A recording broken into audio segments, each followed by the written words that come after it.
These are pictures of Maasai. They're a group of people who live in Africa. They actually live in the countries of Kenya and Tanzania in East Central Africa. If you've seen TV shows about where zebras, elephants, lions, and wildebeest live, well, that's probably in the same part of Africa where the Maasai live. I didn't know anything about them until one day my teacher said that we were going to learn about the Maasai.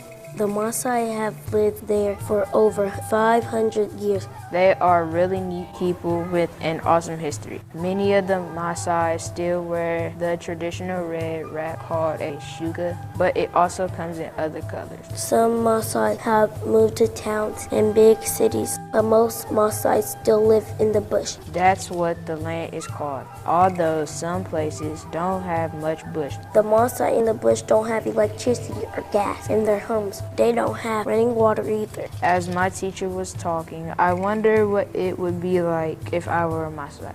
So I began to think of what my life is like here in Indiana and what it would be like in Kenya or Tanzania. When it's time to go to school, I ride a school bus and drops me off right in the front of the school. Then at the end of school, I ride the bus again. The bus drops me off at the corner, just a little way from my house. If I were Maasai, I wouldn't get to ride a bus. Instead, I would have to walk to school. And for most of the students, it's a long walk. My teacher said a lot of students have to walk 2, 3, or 4 miles to school. And then they have to walk home. At the end of the day, that's a lot of walking and sometimes running. When Maasai kids walk to school, they have to watch out for some of the animals that live in that area. Sometimes when I'm out on a walk in my neighborhood, I might see a dog or a rabbit, but that's about all. Not for the Maasai. They have to watch out for dangerous animals. While walking to school, they may be around zebras, but that's not too dangerous. Or maybe even some of the antelope. But then there are the scary animals like elephants.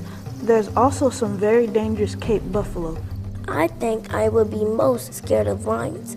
There's a lot of lions where the Maasai live. Some of the students don't walk to school, though, because they live in a dorm at the school because their homes are too far away.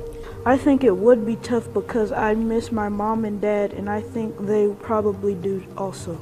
On Monday mornings at our school, we have a big meeting. All the classes and teachers meet. The principal and teachers tell us about what is happening at the school, tell us about any special guests, and what we can expect for the week.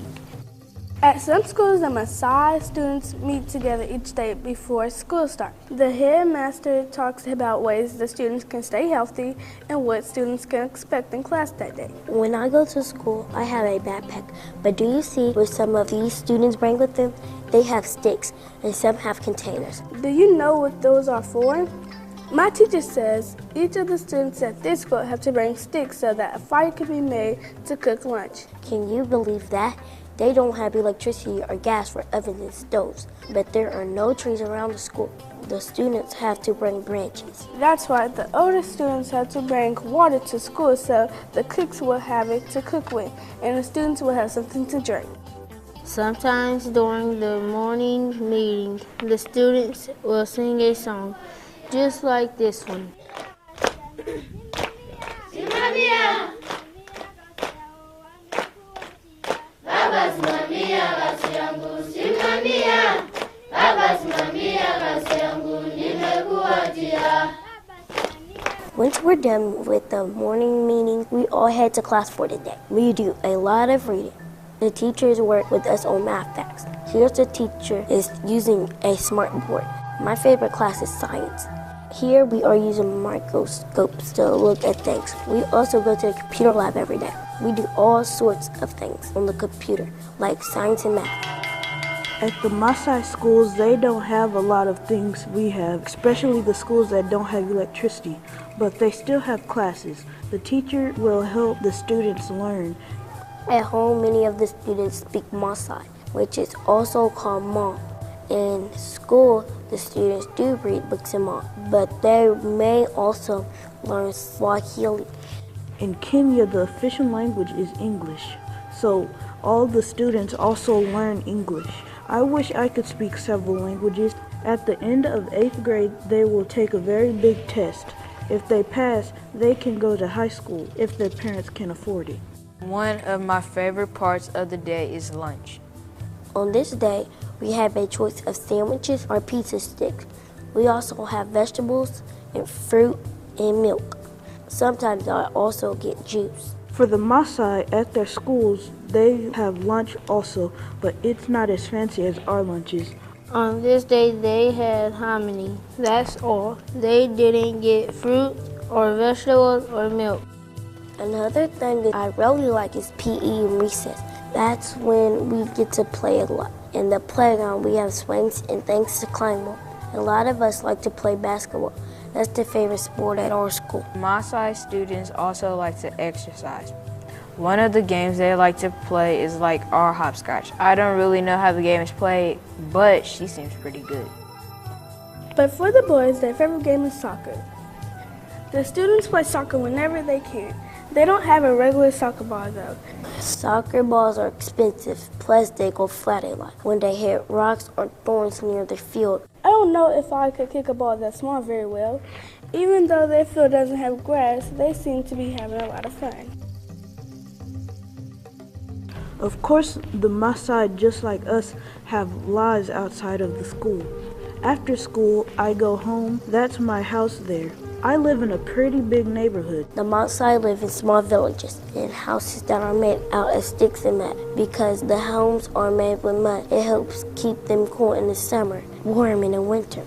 Here's what it looks like in what we call the kitchen and dining room. It's pretty small. Also, what you're seeing here shows the inside of the house looking bright, but that's not how it is. When the lights from the camera are turned off, it gets really dark inside because there are only small windows and it's smoky in there.